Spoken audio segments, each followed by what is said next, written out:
Bismillah wa salatu wa salam ala rasulillah wa ala alihi wa sahbihi. Assalamu alaikum wa rahmatullahi ta'ala wa barakatuh.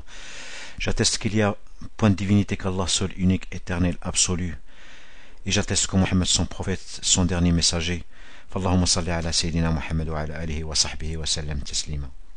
Donc, nous allons parler aujourd'hui, on continue toujours sur notre petit chemin en parlant de la vie de notre prophète sallallahu alayhi wa sallam, sur une suite donc évidente à ces atteintes qui touchaient les musulmans convertis, les gens qui se sont attachés à l'islam, à la Mecque, et donc cette première immigration en islam vers les terres d'Abyssinie, Al-Habasha, sur les terres de ce roi chrétien qui s'appelle le Négus, Al-Najashi. Donc Quraysh, dos au mur, passe à la vitesse supérieure. Elles mettent leurs menaces à exécution. Et donc ils commencent à attaquer et à s'attaquer aux piliers de la société, les femmes. Et aux enfants, l'espoir du lendemain. Mais au-delà de cet aspect, ils ont joué sur les sentiments de la maman. Les sentiments d'une maman pour son enfant et réciproquement, qui poussent l'un à renoncer pour le bien de l'autre à tout ce qu'il possède. Donc ils ont voulu jouer sur cette fibre sentimentale. Ainsi, ils pensaient arrêter et renverser cette tendance de reconversion. Mais hélas, ce fut son résultat. Donc face à cette escalade, le prophète sallallahu alayhi wa sallam décide de demander à ceux qui voulaient partir d'aller à Habja, d'Abyssinie, aujourd'hui qui s'appelle l'Éthiopie. Un pays, comme il a dit, gouverné par Najashi. Un roi. Dans son royaume, personne n'était injustement traité. Et donc, sur cette phrase, on peut méditer dessus, on peut dire tout simplement qu'on peut prier autant qu'on veut. On peut être croyant, mais cela n'empêche que nous devons nous ouvrir sur le monde. Savoir ce qui s'y passe, donner à chacun son rang, le rang qui lui est dû. Reconnaître les mérites des uns et des autres. Et ne pas mettre tout le monde dans le même panier. Des hommes et des femmes justes et équitables existent dans toutes les confessions, dans toutes les ethnies, et rien ne justifie qu'on les accuse à tort, qu'on les maltraite. Le prophète s'instruisait et s'intéressait à tout, y compris ce qui s'est passé loin de la Mecque. Et c'est cette connaissance du Najashi par le prophète, cette connaissance de cet homme pieux par le prophète, qui est notre véritable leçon, si on veut, de ce petit passage que nous venons de citer. Cet acte, cette sortie, pour les Qurayshis, a une incidence qui est grave, parce que la sortie du message des terres arabes pouvait et pourrait pour eux ouvrir un front en cas de guerre, élargir le rayon d'action des convertis à l'islam, la création d'éventuelles alliances possibles avec d'autres tribus, et un jour menacer peut-être Quraysh et revenir pour demander ce qui leur est dû, ce qui leur a été pris. C'est aussi une insulte. Au mieux, ils venaient de persécuter les leurs, et donc ceci n'était pas tolérable, et au pire une insulte à leur autorité, à leur générosité, qui les caractérisait, et qui était là, à travers cette sortie mise à mal. Donc il y a un groupe environ d'une centaine de personnes qui réussit à sortir de la Mecque, composé de riches et de pauvres, d'hommes et de femmes, forts et faibles, notables et esclaves. Un groupe hétérogène. Parmi eux, il y avait le cousin du prophète, Ja'far, dont le père était le protecteur de notre prophète. Mais il y avait aussi Uthman ibn Affan, avec son épouse Ruqayya, qui n'est bien évidemment que la fille de notre prophète, paix et bénédiction sur lui, et qui était riche. Il avait une forte notoriété. Il y avait aussi la fille d'un autre notable de Quraysh, l'ennemi numéro 1, ou l'ennemi tout simplement de l'islam pendant cette période-là, qui s'appelle Abu Sufyan. Sa fille le quitta la Mecque, s'accrocha à l'islam. Il s'agit de Habiba, que notre prophète épousa une quinzaine d'années plus tard.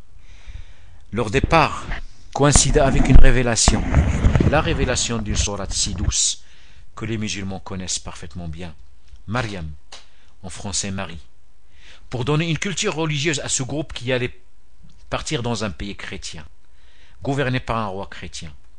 Cette sourate nous fait aimer Marie, nous fait aimer Isa, c'est-à-dire Jésus.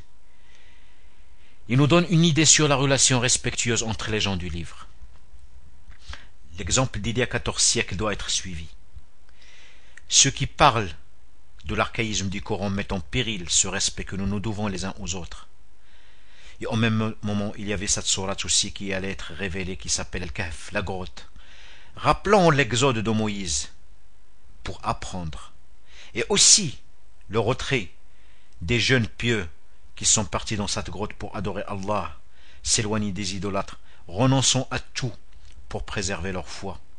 Ils sont partis pour méditer sur l'immensité de la terre, propriété du savant, le Tout-Puissant, et sur la patience. Et sans ce groupe qui s'est parti en Abyssinie est resté là-bas pratiquement une quinzaine d'années.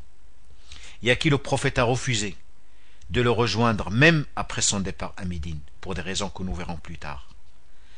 Donc les Qurayshis, conscients du danger, ont essayé de récupérer ce groupe. Et ils ont envoyé Amr ibn al-As, avant sa conversion à l'islam, qui était un ami de Négus, en compagnie d'Abu Abdullah ibn Rabi'a, chargé de cadeaux pour ses hommes et pour ses hommes de main, pour ses hommes d'église, pour les influencer, afin de mettre la pression sur tous ses chefs. Arrivés sur place, ils exposèrent le désir de voir les musulmans revenir à la Mecque, en invoquant des faux prétextes. Amr dit: Ô roi, il y a un groupe de gamins, ingrats, qui ont abandonné notre pays. Leurs pères et mères pleurent leur séparation. Ils ont renié notre religion. Ils n'ont pas embrassé la vôtre. Leurs propres parents et oncles nous ont envoyés, afin qu'ils retournent vers eux. Ils les connaissent bien. Alors les conseillers de Négus, qui ont reçu tellement de cadeaux, approuvent la requête. Mais ça tombe juste. Illuminé, demanda à écouter les migrants et connaître leur version. Alors les compagnons furent convoqués et vinrent voir le Négus. Ils remarquèrent la présence des deux envoyés de Quraysh. Le roi s'adressa à eux en disant: Il m'a été rapporté que vous avez abandonné votre religion, que vous ne suivez pas la mienne, que vous êtes venus dans mon pays. Qu'est-ce qui vous a ramené? C'est quoi cette religion que vous avez embrassée?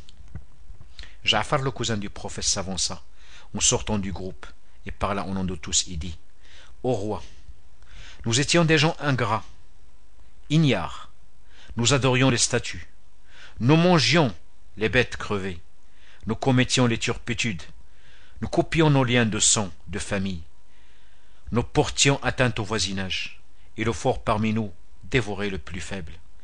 Nous étions ainsi, jusqu'à ce que Dieu nous ait envoyé un messager, pris parmi nous. Nous connaissons sa lignée, sa sincérité, son honnêteté et sa dignité. Il nous appelle à la franchise, le respect du dépôt, de nouer les liens de sang, au bon voisinage.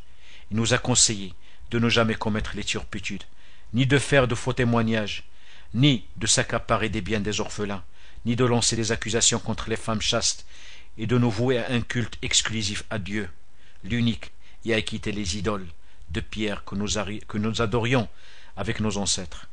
Il nous invite à adorer Dieu, l'unique, sans jamais lui donner d'associé. Notre tribu, roi, s'était mise à nous agresser, à nous torturer, et notre prophète alors nous dit de venir en Abyssinie, un roi aux personnes nées traitées injustement, et nous t'avons préféré à tous, et nous espérons ne pas être injustement traités chez vous.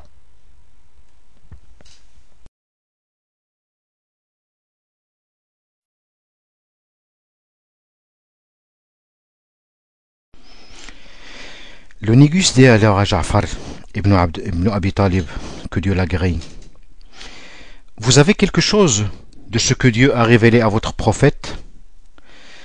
Ja'far répondit par l'affirmative. Et le Négus lui demanda sa lecture. Ja'far récita alors la sourate de Maryam. Et il récita cette sourate jusqu'à ce qu'il arrive au verset suivant. Mentionne dans le livre, c'est-à-dire le Coran, Marie, quand elle se retira de sa famille en un lieu vers l'Orient. Elle mit entre elle et eux un voile. Nous lui envoyâmes notre esprit, qui se présenta à elle sous la forme d'un homme parfait. Et il dit: Je me réfugie contre toi auprès de tout miséricordieux. Si tu es pieux, ne m'approche point. Il dit: Je suis en fait un messager de ton Seigneur, pour te faire don d'un fils pur. Et il dit: Comment aurais-je un enfant, un fils, quand aucun homme ne m'a touché, et je ne suis pas une prostituée? Il dit: Ainsi serait-il. Cela m'est facile, a dit ton Seigneur. Ils nous ferons de lui un signe pour les gens et une miséricorde de notre part. C'est une affaire déjà décidée. Elle devient donc enceinte, et elle se retira avec lui en un lieu éloigné. Négus laissa couler quelques larmes de ses yeux et dit: Ce que tu viens de dire et ce que le Christ a dit sortent tous les deux de la même source. Il jura par Dieu qu'il n'allait pas les remettre et ordonna aux envoyés de Quraysh de reprendre leurs cadeaux, une façon de leur dire que leur demande n'aboutirait jamais, et leur ordonna d'entrer chez eux. Salama, qui a rapporté ce récit, poursuivit son récit et dit: Quand nous sortîmes de chez le Négus, Amr ibn al-As se mit à nous menacer, en disant à son compagnon: Par Dieu, je viendrai demain voir le roi, et je lui raconterai ce qui soulèvera sa colère contre eux, et rendra son cœur plein de haine à leur détriment. Je l'inciterai à les exterminer jusqu'au bout. Abdullah ibn Rabi'a l'exhorta de ne pas faire, en lui rappelant et en disant: Ne le faites pas, Amr. Ils ont des liens de sang avec nous, même s'ils se sont opposés à notre religion. Le lendemain, il revient chez le roi et lui dit: Ô roi, ces gens à qui vous avez accordé asile et que vous protégez disent des choses terribles à propos de Jésus, le fils de Marie, que je n'oserais même pas vous dire moi-même. Najashi, c'est-à-dire Négus, a rappelé les demandeurs d'asile. Il leur posa la question: J'étais informé que votre prophète dit à propos de Marie des choses étranges. Ja'far dit alors: Nous disons de lui, donc à propos bien évidemment de Jésus, il est serviteur de Dieu et son messager, son esprit et sa parole qu'il a envoyé à la Vierge Marie. Najashi traça une ligne sur terre et dit que la différence entre les deux versions, celle de Jésus et Mohammed, n'était pas plus grande, que la largeur qui séparait les deux religions n'était pas aussi épaisse que la largeur de cette ligne tracée par terre. Il s'est ensuite retourné vers les musulmans et dit: Allez-vous-en, vous êtes en sécurité. Quiconque vous adresse une parole obscène sera assujetti à une amende, et quiconque vous agresse sera puni. Par Dieu, je préfère votre sécurité à la possession d'un monde d'or. Puis il regarda Amr et son compagnon et dit: Redonnez à ces deux hommes là leur cadeau, je n'en ai point besoin. L'islam venait donc de sortir d'Arabie. Un appui et un allié juste et de poids trouvé. La première migration fut une réussite, grâce à Dieu, par la révélation de ce qu'il fallait pour interagir avec les autres religions, et par l'ouverture de l'esprit, la détermination, l'assiduité de ces gens, le génie et la vision du prophète. Toute réussite nécessite une vision, une étude et du travail. Ce groupe a vécu avec les chrétiens du Négus. Ils ont vécu avec eux en symbiose faisant du commerce, car la Mecque était une plateforme de commerce, et les Mécois avaient ce savoir. Les Qurayshis produisaient aussi des articles qu'ils vendaient aux pèlerins, et donc ont délocalisé ce savoir qu'ils allaient partager avec les Abyssiens. Cette histoire illustre, en dehors de l'obéissance au prophète inconditionnel des compagnons, le sens du sacrifice. Le vivre ensemble enseigné par notre prophète. Savoir écouter l'autre, respecter la culture de l'autre, respectez ses convictions. Essayez de connaître les autres pour mieux échanger et s'ouvrir sur le monde.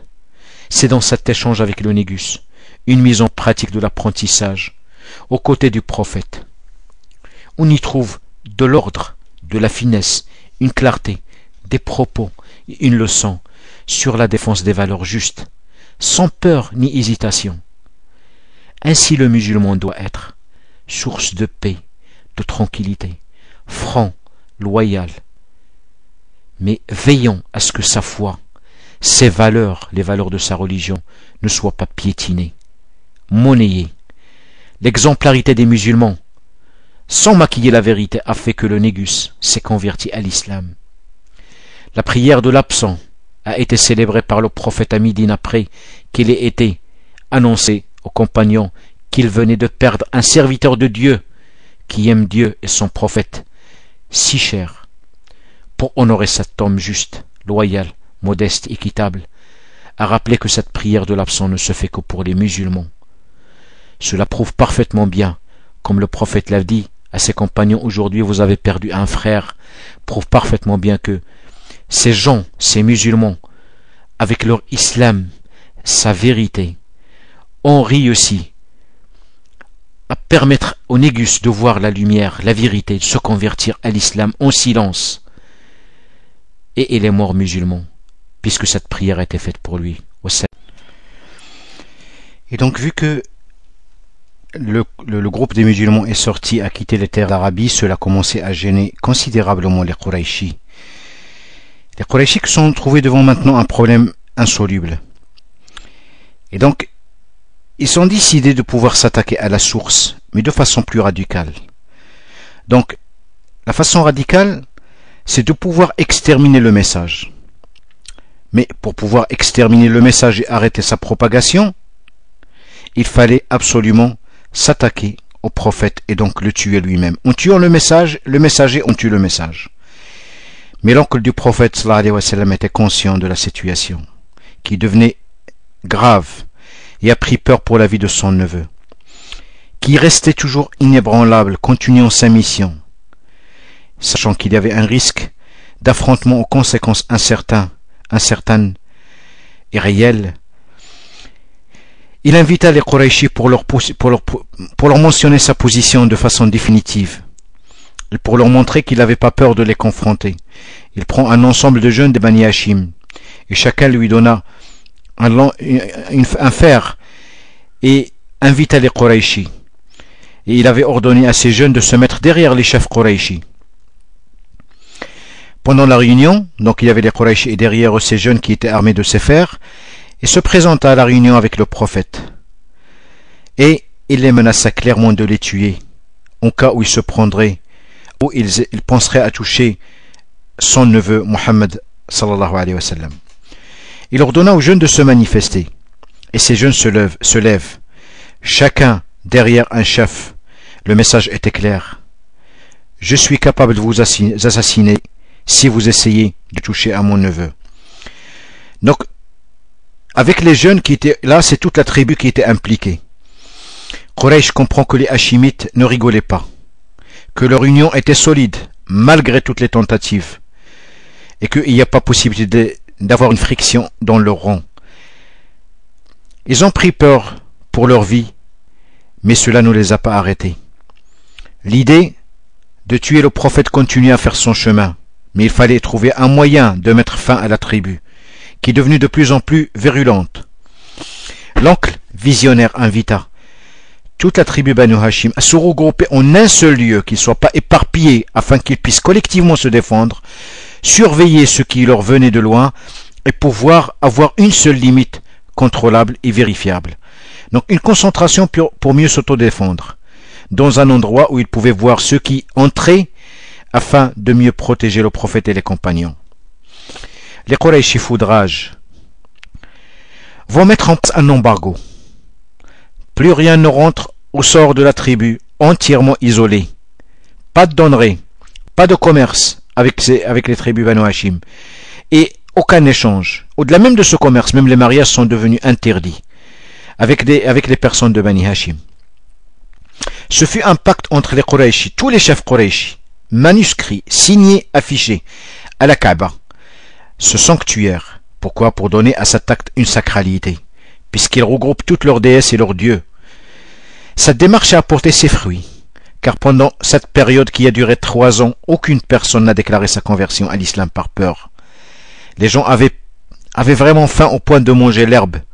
Certaines personnes laissaient passer des vivres en cachette, car savaient que ce que vivaient les Banu Hashim était injuste, que leur seul crime était tout simplement le fait de dire que notre Dieu est Allah unique. Le messager ne souffrait pas uniquement de cette famine, mais de cet état de fait, cette insistance des Quraysh à choisir l'enfer par entêtement et pour des raisons pécuniaires éphémères, au lieu de suivre le chemin qui les menait au paradis, qui leur coûtait rien. Pour l'apaiser, Dieu, qui entend la personne dans son silence, lui révéla ce verset, qui dit « Si Dieu le veut, ceux qui sont sur sa terre croiront, tous. Est-ce que tu vas obliger les gens à devenir croyants ?» Il y a un autre verset qui dit « Et quand les messagers ont désespéré et ont cru qu'elles étaient pris pour menteurs, notre victoire leur a été acquise, ainsi nous protégeons ceux que nous voulons. » Quraysh offrait à toute personne qui renonçait à l'islam ce qu'elle voulait. Khadija, la femme du prophète, n'ont pas osé s'en approcher. Elle qui est rentrée avec son mari, qui a vécu avec lui cet embargo, pendant 3 ans sans s'en séparer, un seul moment, et il n'a jamais essayé d'user de son influence, ni de supplier les notables de Quraysh pour que cet embargo soit levé, mais il a suivi la voie de son mari. Les Qurayshis ont décrété que cet étau ne pouvait se défaire que si le prophète arrêterait sa prophétie. Mais malgré toute la famine, malgré toutes les souffrances, personne n'a renoncé à sa foi. Ils mangeaient des feuilles d'arbres, ils mangeaient des feuilles, ils mangeaient de l'herbe au point que leurs excréments furent devenus verts, comme les animaux. Personne ne croyait qu'ils allaient résister autant. Le prophète et ses amis sortaient pendant les périodes de pèlerinage, car les Qurayshis ne pouvaient pas tenir cet embargo et surtout cette image en face de leurs visiteurs pèlerins qui venaient une fois par an rendre visite à la Kaaba. Une question de fierté. Notre prophète n'en profitait pas pour aller chercher à manger ou à boire, comme d'ailleurs les compagnons, mais il sortait pour demander, appeler les gens à Dieu, vers la voie de la lumière. C'était la nourriture de l'âme qu'il offrait, et ce n'était pas la nourriture du ventre qu'il cherchait. Il est certain que des personnes non musulmanes ont eu une compassion pour les gens encerclés. Et c'est pour ça qu'il faut toujours qu'on reste un peu pragmatique. On a des gens qui ne sont pas musulmanes, mais qui n'ont aucune haine au fond d'elles-mêmes. On les fait changer. On joue sur leurs sentiments, on joue sur leurs craintes, leurs peurs. Donc des denrées passées en cachette, mais on compte-gouttes. Abu Sufyan a vu un Mécois se faire battre, car il a donné à manger à des musulmans. Il est parti pour arrêter ses collègues qui étaient en train de le tabasser en leur disant « Ne gâchez pas toutes les valeurs humaines. La nature humaine n'est pas mauvaise. Elle le devient par manipulation. Par certains qui ont des atouts, qui ont des buts, non avoués. Il est donc normal que nous ayons un réflexe d'ouverture vers les autres sans préjugés. Notre prophète, dans cet isolement, n'a jamais mis le monde dans la même estrade. Il n'a jamais considéré que les autres sont tous mauvais, ou que les autres mauvais et nous, pas. Il faut partir sur le principe qui est certain que l'humain est bon, il est bon, et que il peut sans aucun doute le redevenir un moment ou un autre. Et des exemples ne manquent pas. Et Abu Sufyan en est un. Nous le verrons à la fin de ce récit. Rien ne justifie qu'on casse toutes les valeurs nobles de l'humanité et de l'humanisme. Les Qurayshis commencèrent à désespérer et les croyants ont réussi alors ce test que Dieu leur a fait subir en les maintenant unis et pieux. Les nouveaux visages de Quraysh cherchaient un prétexte pour laisser tomber cet embargo qui ne donnait rien et espéraient avec un geste d'ouvrir cet étau qu'ils allaient gagner en sympathie. Les nouveaux dirigeants qui ont cru qu'avec leur démarche, ils allaient, en laissant tomber l'embargo, allaient créer et susciter de la sympathie chez les musulmans qui allaient renier à leur foi, en remerciement pour ce geste. Mais hélas, ça n'a pas été fait. Avant que cet étau ne s'ouvre, le prophète a été averti par l'ange Gabriel à propos d'un événement à la Kaaba. Il appela alors son oncle et lui annonça la nouvelle. Ce dernier s'empressa de courir à la Kaaba et le dire aux Qurayshi. Il leur dit, mon neveu m'a dit que son Dieu l'a informé que le document a été détruit, ce pacte qui est à l'intérieur, par les insectes, sauf le mot qui reste intact, Bismik Allahum. Et en ton nom Seigneur. Il leur demanda d'arrêter, si cela se vérifiait, car c'était une preuve qui attestait la véracité de sa prophétie. Ils étaient sûrs d'eux puisqu'ils avaient les clés de la Kaaba. Et donc ils ont accepté ce pacte. Et en entrant, ils ont effectivement trouvé la page détruite, comme l'oncle l'avait décrit. Seuls les deux mots Bismik Allahumma qui étaient encore là. Les compagnons avaient gagné cette épreuve, bien éprouvante, fatigués, mais leur force intérieure était intacte. La vérité et la justice ont fini par triompher. Le prix à payer est parfois fort, mais cela en vaut la peine.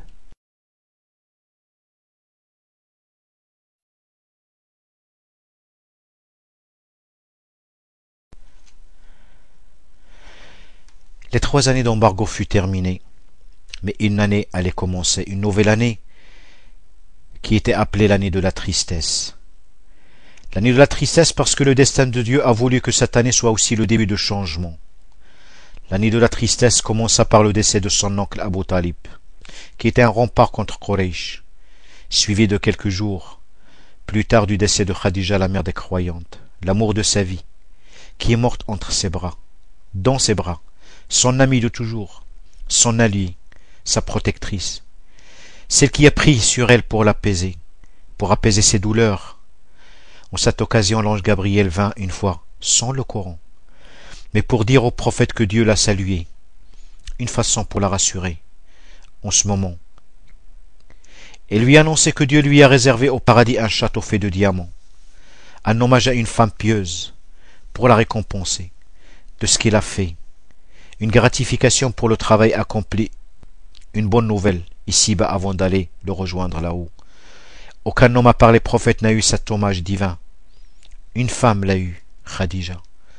Le prophète l'a tellement pleuré et resté seul pendant 2 années avec ses 2 filles, Kalthoum et Fatima. Une femme est rentrée chez le prophète quelques jours plus tard, connaissant la charge d'élever des enfants. Alors qu'il avait 52 ans, il lui suggéra de se remarier. Il a pleuré et répondit, « Y a-t-il quelqu'un après Khadija ? Elle qui était la déesse de sa maison, la mère de ses enfants. Par Allah, il a cru en moi quand les gens se montraient impies. Il a tenu pour vrai ce que je disais au moment où les gens me traitaient de menteur. Il m'a consolé quand les gens m'ont privé. » Et là, je me permets moi-même d'ouvrir une parenthèse quant à ce qui dit en Occident sur l'obsession sexuelle du prophète. À ce stade, c'est-à-dire, il a 52 ans. Il n'a connu qu'une seule femme. Il l'a épousée, avec laquelle il a vécu 25 ans, elle seule. Et c'est la mort qui les a séparés. Il vivait dans une période païenne, tout était permis. Mais pourquoi on ne se pose pas la question sur son abstinence?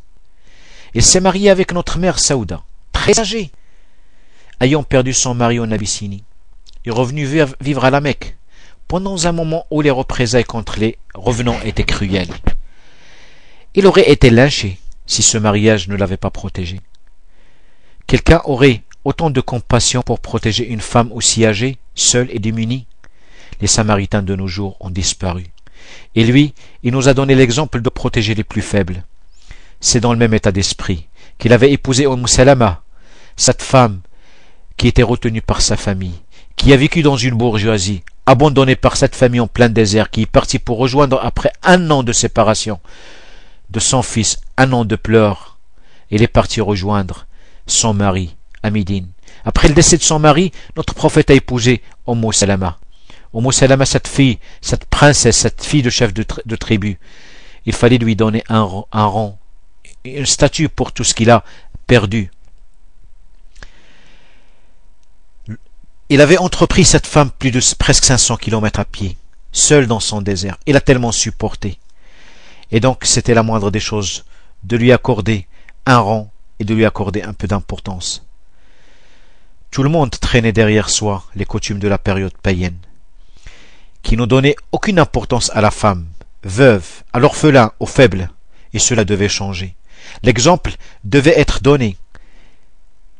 Et seulement le meilleur qui peut donner l'exemple n'est que le guide qui indique le chemin. Le mariage n'est pas le sexe seulement. Ce n'est pas seulement du plaisir. La nuit du noces en islam s'appelle la nuit de la construction. Et qui dit construction dit responsabilité. Un moment où on commence à bâtir à deux pour la génération future, tout en préservant l'espèce, tout en veillant sur elle, en lui créant les conditions dignes pour une vie agréable. Une période qui consiste à apporter sa contribution bénéfique pour une société saine, mais pas uniquement du plaisir. Il a vécu 2 années avec elle, avant de se remarier à Aïcha à Médine.